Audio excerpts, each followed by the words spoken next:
캐나다 투어, 캐나다 토론토에 갔다가 거기서 원데이 세미나 그리고 센터 미팅을 하고 또 뉴욕으로 와가지고 뉴저지에서 동부 이 석세스 아카데미를 했습니다. 그리고 다시 뉴욕에서 시애틀로 가서 미국 서부 지역 그 석세스 아카데미를 했는데요. 캐나다하고 미국 사업자들이 이구동성으로 하는 얘기가 한국에서 애터미 사업으로 성공을 못한다 또는 한국에서 애터미 사업을 하기가 어렵다 하는 것은 사치이고 핑계이다 그런 얘기를 해요. 캐나다와 미국은 굉장히 어렵습니다. 그런데도 성공자가 많이 나오거든요. 거기다가 캐나다와 미국은 땅이 무식하게 커요. 엄청나게 커. 어제 타이완 분들에게 타이완에서 서울까지 오는데 시간 몇 시간 걸렸냐 그랬더니 3시간 걸렸다 그러더라고. 그런데 뉴욕에서 시애틀까지가 비행기로 6시간이 걸려요. 그러니까 여기서 타이완까지 바다를 다 메꿔도 미국 땅 절반밖에 안 돼요. 얼마나 무식하게 커. 그래서 시애틀에서 석세스 아카데미를 하는데 자동차로 LA에서 오는데 20시간이 걸려요. 그리고 아무리 가까운 것도 14시간 걸린다고요. 그럼에도 불구하고 거기서 이 성공자들이 나온다고요. 그러니까 또 그 나라들은 언어가 잘 통하지를 않고 우리가 문화가 달라요. 언어가 잘 통하지를 않아요. 그럼에도 불구하고 이번에 가보니까 미국이나 캐나다가 굉장히 폭발적으로 클 것 같은 생각이 들어요. 그러니까 통역도 중국어로 해야지, 영어로 해야지, 스페인어로 해야지 다 해야 돼요. 한국인뿐만 아니고 차이니스들이, 중국인들이 굉장히 많고 베트남, 라오스, 캄보디아, 태국, 인도네시아, 저쪽에 멕시칸, 그리고 이 히스패닉계 이 인종들까지 완전히 이렇게 보면 얼굴이 아주 컬러풀. 다 달라 색깔이. 거기서 된단 말이에요. 그러면 여기 오늘 오신 분들은 아마 이 가장 적절한 시기에 오신 것 같아요. 지금 폭발적으로 늘어날 가능성이 있기 때문에.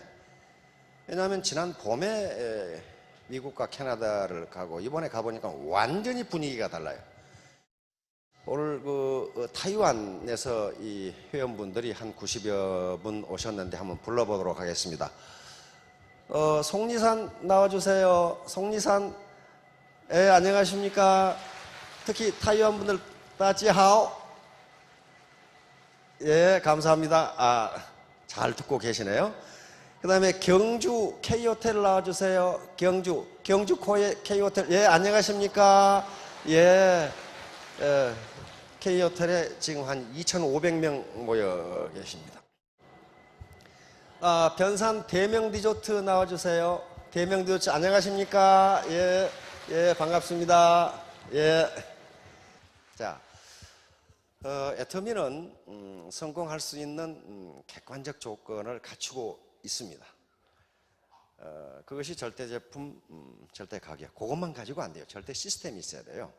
다시 말하면 정의로운 분배 시스템이 없이는요, 보상 시스템, 정의로운 리워드 시스템이 없으면 돈은 제주는 곰이 높고 돈은 또 오늘 또 중국 분들이 해피로 오셨네. 돈은 누가 번다고 그렇게 되는 수가 있어요. 그래서 반드시 3가지 조건을 갖춰야 됩니다. 우선 제품이 퀄리티, 품질이 좋고 높고 하이 퀄리티이고, 그 다음에 낮은 가격, 로우 프라이스여야 되고, 그 다음에 이 보상 시스템이 정의롭게 되어 있지 않으면요 절대 성공 못합니다. 지금까지 여기 계시는 분들이, 우리 서민들이 게으르게 살아온 분들이 아니에요. 새벽부터 저녁까지 일을 했거든요. 그런데 한 30년, 40년 일을 했는데도 남는 게 별로 없다. 그것은 뭔가 좀 이상한 거예요. 뭔가 이상한 거라고. 그 일 자체가 그렇게 보상이 많은 일이 아니거나 또는 성공하는 방법을 몰랐거나 무슨 시스템에 잘못이 있는 거예요.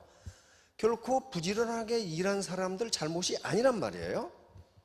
그렇다면 이제 객관적인 조건, 다시 말하면 성공할 수 있는 객관적인 조건을 갖추었는데 그러면 누구나 성공할 수가 있어요. 그러나 아무나 하는 것은 아니란 말이에요. 자기 주체적인 조건, 결국은 성공은 자기가 하는 것이지 객관적 조건이 해주는 게 아닙니다. 저기 계시는 분들이 우리 이 로얄 마스터 분들이 아무렇게나 가만히 등록해놓고 있으니까 성공했다? 그런 건 없어요. 이 세상에 공짜는 없습니다. 반드시 땀 흘린 것만큼 보상이 돌아오게 돼 있다고요. 그런데 거의 대부분의 시스템은요, 땀 흘린 것만큼 보상이 돌아오지를 않아요. 그러니까 누군가가 그것은 이 열매 중에서, 과실 중에서 분배 자체가 잘못됐다는 걸 의미하거든요. 그런데 애터미 시스템은 제가 보기에는 땀 흘린 것만큼 보상을 받는다고요. 저 자식이 저거 주 회사라고 거짓말한 거 아니냐? 저 영감탱이가 꼭 산신령 같은 소리만 하고 있는데 나는 못 믿겠어. 그냥 믿으세요. 믿으면 돼요. 군대 생활만 한 40년 했거든요. 거짓말 안 해요. 그리고 그중에 교수를 한 30년 했으니까 믿어도 됩니다. 저는 경제학을 하는 사람이니까. 그런데 그러면 도대체 개인이 가져야 할 어떤 주관적 조건은 무엇인가? 그게 어렵다면은 무슨 뭐 인류 대학을 나왔거나 그런 사람만 성공할 수 있을 건데 그렇게 어렵지가 않아요. 어렵지도 않고 다 아는 것인데 단지 개인이 실천을 못했을 뿐이에요. 여기 계신 분들이 못해낸다는 것은 핑계예요. I cannot do it. 그렇게 나는 할 수 없다. 내 탓이 아니다. 이렇게 말하는 건 쉽지만은 그건 굉장히 쉬워요. 그런데 자기가 얻는 게 아무것도 없다고요. 애터미 사업은 결코 혼자 하지 못합니다. 이건 휴먼 네트워크이기 때문에 내가 나 혼자 똑똑하고 그 다음에 파트너들이 영 보잘것없는 반팽이다. 그러니까 나만 풀 스마트 온팽이고 파트너들은 반팽이 하프 스마트다. 이렇게 생각하는 사람 치고 내 성공한 사람 한 사람도 못 봤어요. 아프리카 속담에 아무리 나무가 크더라도 그 한 그루 나무로서는 숲을 이룰 수 없다. 요 말이 있어요. 우리가 숲에 가보면은 키가 큰 나무, 작은 나무, 곧은 나무, 틀어진 나무, 심지어는 잡초까지 어우러져 있어요. 그런 것들이 어우러져서 하나의 숲을 이루면 거기에 생명체가 산다고요. 생명체가. 그러나 아무리 큰 나무라도 혼자 서 있으면 그건 말라 죽기 딱 맞아요. 마찬가지로 애터미 사업도 이건 네트워크입니다. 다시 말하면 휴먼 네트워크예요. 인간 그물망이기 때문에 자기 혼자서 그물고 하나 가지고 고기를 잡겠다? 네버. 절대로 그렇게 되지 않습니다. 반팽이 같은 사람들이 모여서 하나의 집단지성을 이루면 그것 때문에 돈을 버는 거지 어느 한 개인이 똑똑해서 돈을 버는 게 아니라고요. 그걸 분명히 아셔야 돼요. 여기 오늘 어르신들이 많이 오셨는데 이 80대 할아버지가 30대 묘령의 여성과 결혼을 했어요. 남자 사장님들은 얼굴이 환해지는데 여자 사장님들은 별로 아주 떨떠름한 표정을. 한 2달 살다 보니까 부인의 몸이 아파서 병원에 갔더니 임신입니다. 이렇게 딱 됐단 말이에요. 그러니까 이 할아버지가 닥터에게 자기가 얼마나 정력적인 사람인지를 설명하기 시작했어요. 한참 듣던 닥터가 할아버지에게 말씀을 드렸습니다. 할아버지, 제가 이야기 하나 해드리겠습니다. 어떤 건망증이 매우 심한 사나이가 사냥을 갔는데 깜빡 잊고 총을 가지고 간다는 게 그만 우산을 들고 갔습니다. 숲에 가자마자 호랑이가 나와서 우산을 겨누고 쐈더니 호랑이가 맞아 죽었습니다. 그 이야기를 듣던 할아버지가 말도 안 되는 소리. 어떤 놈이 안 보이는 데서 총을 쐈겠지. 닥터가 정확하게 맞추었습니다. 이렇게 됐단 말이죠. 무슨 말인지 모르시는 분은 나중에 가서 젊은 스폰서에게 물어보시거나 며느리에게 물어보시면 아마 설명을 해드릴 겁니다. 이와 같이 약간 조금 다르지만은 애터미 사업은 자기가 총을 쏴주지 않더라도 안 보이는 데서 어떤 놈이 총을 쏴줄 수가 있어요. 그러면 호랑이도 잡을 수 있다. 그 다음에 우리 사회에서 이 다단계라는 게 인식이 별로 안 좋아요. 그러니까 누군가가 내가 이 사업을 하면 나를 무시하지 않겠는가? 근데 무시하지 않습니다. 무시하지 않아요. 그럼 존경하느냐? 존경도 안 해요. 그럼 어떡하느냐? 아무 관심 없어요. 아무 관심 없다고요. 오늘 아침에 나오실 때 특히 여자 사장님들 옷 가지고 거울에 이렇게 비춰보고 뭐 이렇게 비춰보고 뭐 여기 찍어 바르고 딱 나왔어. 길거리에 나왔는데 관심 갖는 사람이 있습니까? 아무도 관심 안 가져요.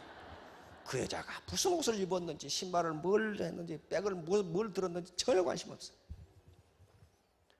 혜민 스님이라고 들어보셨죠? 예.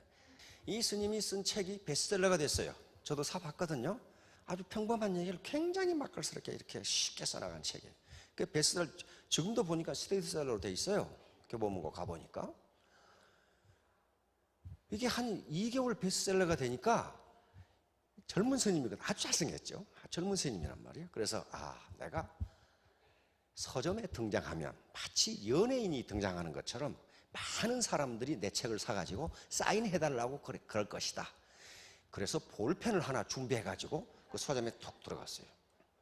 아무도 몰라봐. 아무도 관심이 없어. 거기다 복장이 성복이잖아요. 그 다음에 베스트셀러 1위에 자기 책이 놓여 있어. 그런데 아무도 관심 없어. 나를 모르는가? 그래가지고 베스트셀러 진열장에 갔는데 진열장에 가서 자기 책을 사도 아무도 관심이 없어. 그래서 책을 사다가 말고 그 앞에서 왔다 갔다 해서 나를 좀 알아봐 달라고 이렇게 왔다 갔다 하는데도 아무 관심이 없어. 그래서 책을 여러 권을 사가지고 카운터 아가씨는 나를 알겠지 하고 책을 선물하기 위해서 여러 권을 사가지고 카운터에 딱 가서 나를 알아봐 달라는 식으로 아가씨를 봤는데 아가씨는 계산기만 두드리면서 다 살 거예요? 이러고 있는 거야. 그러면서 하는 얘기가 세상 사람은 당신에게 대해서 아무 관심이 없다. 그렇기 때문에 나 같은 것이 뭘 이런 생각을 하지 마라. 그리고 내가 하는 일을 다른 사람이 나를 우습게 볼 것이다. 그렇지가 않다. 당신을 우습게 보지도 않고 존경하지도 않고 단지 아무 관심이 없다. 그러니까 당신 스스로 자신에게 자부심을 넣어줘라. 그런 얘기를 하더라고요. 맞죠? 이게 자기 암시인데요. 이건 모든 성공학자들이 그렇게 하면 성공한다고 말하는 거예요. 그러니까 맞는 거죠. 그러면서 어떤 성공학자는 이것이 맞는지 연구하지 말라는 거예요. 왜냐하면 그걸 연구하는데 30년이 걸리니까 그 연구가 다 끝난다는 거예요. 이미 정신분석학자들, 심리학자들이 연구를 해놓은 것이기 때문에 그걸 그대로 믿고 그렇게 하라는 거예요. 대전 시내에 볼 일이 있어서 택시를 탔습니다. 택시를 탔는데 이 택시 운전수가 똑하니 제 차를 기다리고 계셨군요 이러더라고. 그래서 제가 받았지. 어떻게 하셨어요? 산신령이시네. 그러니까 택시 운전수가 저는 보면 압니다 또 그러더라고. 이거 굉장히 재밌는 분이에요. 그래서 그런 농담을 주고받았어요 이제. 그러다가 신호가 노란불이 척 바뀌길래 기사 양반 신호 받고 갑시다. 그랬더니 이 양반이 그럼 제가 쟁반을 준비할까요? 또 이러더라고. 뭐 받고 가야 되니까 쟁반이 있어야 될 거 아니야.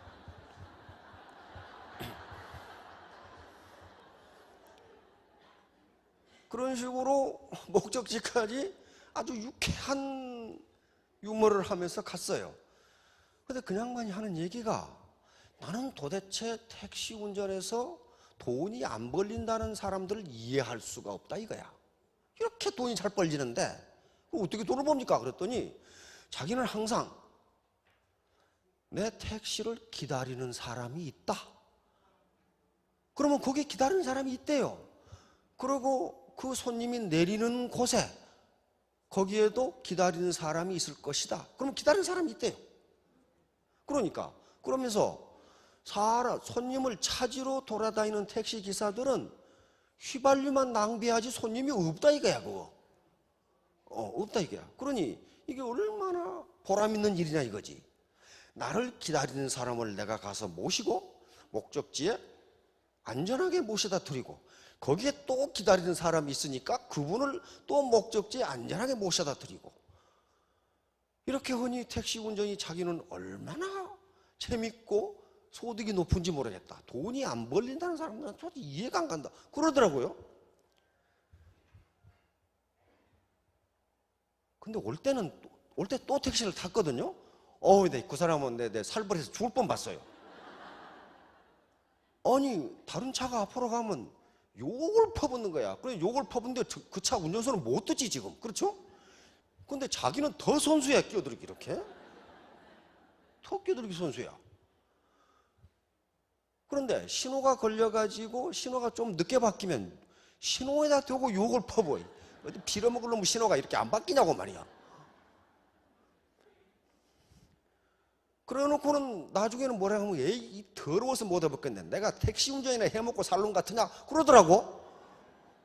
아니 지금 택시 운전을 하고 있는데 그건 뭐예요? 자기 직업을 스스로 비하시키는 거예요. 그렇잖아요. 똑같은 택시 운전수인데 택시기사인데 한 사람은 이 직업이 얼마나 즐거우냐. 그리고 그 얘기도 하더라고. 내가 이 직업으로 우리 아들, 딸 대학까지 보냈으니 얼마나 고맙냐. 그러더라고요. 그리고 내가 내 차를 기다리는 사람을 목적지에 안전하게 빠르게 모셔다 드렸으니 얼마나 내가 장한 일을 하는 것이냐. 그렇게 하니까 돈이 벌린다. 한 사람은 욕을 퍼붓다가 내가 이까짓 것 해먹고 살 놈 같으냐고 그거 살고 있잖아. 그러니까 바로 오토서제션이라는 것은 내 자신, 아무도 당신이 택시기사라고 해서 무시한 사람이 없다. 그러나 존경하지도 않는다. 뭐냐? 아무 관심이 없다. 아무 관심. 왜? 아무 관심이 없는 이유는 자기 생업에 바쁘기 때문이에요. 모든 사람들이. 자기 생업에 바쁜데 나무 일에 뭐 때문에 간섭하냔 말이에요. 바로 오토서제션, 자기암시입니다. 그러니까 긍정적 자기암시. 나는 3년 후에 반드시 월천댁이 되겠다. 월천남이 되겠다. 이게 자기암시예요. 그러면 자기암시대로 된다는 거예요. 이게 거기 세 가지가 있습니다. 하나는 첫째는 머리 공부예요. 머리 공부. 공부는 세 가지로 하는데 이건 쿨헤드입니다. 냉철한 이성, 그리고 합리적인 판단, 적절한 의사결정. 이게 쿨헤드의 머리 공부에 해당합니다. 그러니까 처음에 미국의 군인들은 미국에서 병원이 가장 좋은 병원은 육군병원입니다. 육군병원, 해군병원, 공군병원이 가장 좋아요. 군병원이 가장 좋습니다. 그래서 대통령이 아파도 육군병원에 가지 무슨 하버드 보행을 간다고 그렇지가 않아요. 레이건 대통령이 저격을 받아서 총을 맞았을 때도 육군병원으로 가죠. 그래서 그 의사가, 내과 의사가 당신은 평생 동안 걸을 수 없다. 그러니까 어떻게 그 권위 있는 사람이 그렇게 얘기하니까 머리로 판단한 거죠. 나는 걸을 수 없는 모양이다. 그리고 요가 선생님들한테 다 갔는데 한 사람을 제외하고는 당신은 걸을 수 없다. 평생 걸을 수 없다. 이렇게 된 거예요. 그런데 단 한 사람, 아까 나왔던 그 동영상에 나왔던 그분만 걸을 수 있다. 걸을 수 있다. 그러니까 걸을 수 있다는 정보를 처음 들은 거예요. 그렇죠? 걸을 수 있다. 처음 들은 거예요. 그러면 이 사람은 머리로 걸을 수 있다는 걸 알았지만은 꼭 가슴으로 받아들여야 돼요. 그렇죠? 가슴으로 받아들여야 돼요. 가슴. 여기서 마음 공부입니다. 공부. 이건 warm heart. 따뜻한 마음을 가져야 되는데 이건 결심이고 결이고 정직성, 도덕성에 이게 다 포함되는 거란 말이에요. 그러니까 결심, 결의 그런 것들이 포함이 된다. 요가 선생이 당신은 걸을 수 있다 했지만은 말도 안 되는 소리. 그렇게 있으면 어떻게 될 거예요? 마음으로 받아들이지 않았다면은 이 사람은 결코 운동하지 않습니다. 운동하지 않아요. 그런데 그 요가 선생님의 말을 믿었어. 아, 나는 걸을 수 있다. 여기서 애터미 사업은 쿨헤드로 판단해 보니까 냉철한 이성, 합리적인 의사결정 능력 가지고 모든 정보를 입수해서 파악해 보니까 아, 이 사업으로 내가 성공할 수 있겠네? 라고 판단하는 거예요. 라고. 만약에 그런 판단이 안 가신다면 옆에서 누가 좋다 하니까 하고 돈 번다니까 하고 그건 결코 성공 못 합니다. 자기 스스로 판단해야 돼요. 냉철한 이성이 반드시 필요합니다. 부안해동 해가지고는 절대로 되지 않아요. 돈이 벌린다 하니까 왔다? 그건 성공 못 해요. 그런 다음에 마음으로 결심을 해요. 그걸 마음으로 받아들여야 돼요. 마음으로. 걸을 수 있다? 아, 걸을 수 있겠구나. 하고 결의가 와야 된다고요.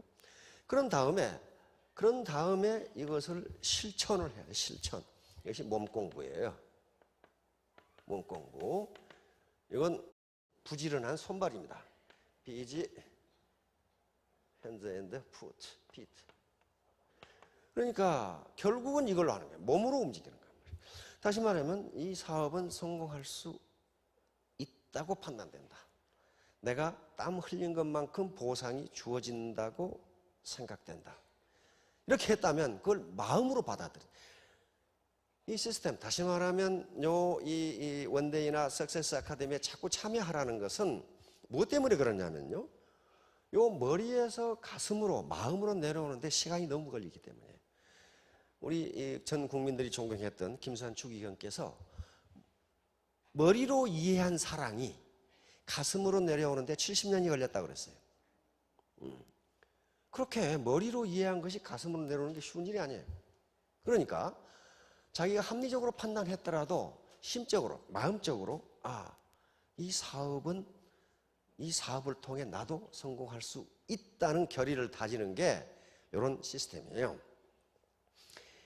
일반적으로 심리학자들이 72대 1의 법칙이라는 게 있습니다. 다시 말하면 자기가 결심한 사항을 72시간 내에 행동으로 옮기지 않으면 그것이 성공할 확률은 1%에 미치지 못한다는 게 72대 1의 법칙이에요. 그러니까 자기가 이거 괜찮은 사업인데 해야 되겠다 하고 행동으로, 몸으로 72시간 내에 옮기지 않으면 그것이 성공할 확률은 1%에 미치지 못한다. 그게 72대 1의 법칙입니다. 그러니까 반드시 몸으로 실천을 해야 돼요. 실천을. 오늘 내가 고객을 5사람을 만나겠다 했다면 그렇게 하지 않으면 성공할 수 없다는 거예요. 슬라이드 한번 비춰주실래요? 예. 요게 지금 부자 3대 못 간다. 요 말 많이 들어봤죠. 그런데 요런 것들이 뭐냐 하면은 요런 것들이 자본이에요. 자본. 예. 자본을 가진 자와 못 가진 자에서 대결 이렇게 된다는 거예요. 자본을 가진 자, 자본을 못 가진 자. 누가 이기겠어요? 이거 뭐 해보나 많아요. 그러니까 이런 자본은 여러 가지 종류가 있는데요. 이건 일종의 심리자본입니다. 심리자본, 긍정적인 심리자본을 가진 사람은 반드시 성공한다. 자, 피케티 증후군. 요즘 미국에서도 저 강의를 했는데요. 파리 경제대학의 토마 피케티라는 교수가 쓴 책, 21세기 자본론이라고 하는 이 책이 지금 세계를 강타하고 있어요. 이게 되게 재미없는 경제학 서적이거든요. 근데 대중의 관심을 끄는 이유가 단 하나예요. 결론이에요. 결론이 뭐냐면은 자본이 돈을 버는 속도가 노동이 돈을 버는 속도보다 빠르기 때문에 부자는 더욱 부자가 되고 가난뱅이는 더욱 가난해질 것이라는 결론이에요. 그런데 그것은 21세기에도 변함이 없다. 그렇게 돼 있어요. 그러니까 세계가 난리가 난 거죠. 안 그래도 뭐가 이상하더니 바로 그렇구나. 이렇게 된 거예요. 그러면 이제 이 책을 계기로 해서 여러 가지 책이 나오면서 아마 자본주의 시스템이 바뀔 겁니다. 근데 그렇게 바뀌려면 한 3, 40년 기다려야 돼요. 그 바뀔 때까지 기다리실 겁니까? 생일에 잘 먹으려고 한 달 굶었더니 죽더라고. 그 기다려봐야 소용없어요. 자기가 자본을 가지면 돼요. 자본을 가지면 된다고요. 그런데 문제는 과거에 생각했던 자본은 경제자본이라고 하는 거예요. 경제자본은 우리가 눈으로 보이는 자본이고 만져서 알 수 있는 자본이 경제자본이에요. 예를 들면 토지, 건물 또는 특허권이라든가 저작권, 로열티를 받을 수 있는 그런 것들이죠. 그리고 금이라든가 주식이라든가 또는 유가증권 등이 경제자본이에요.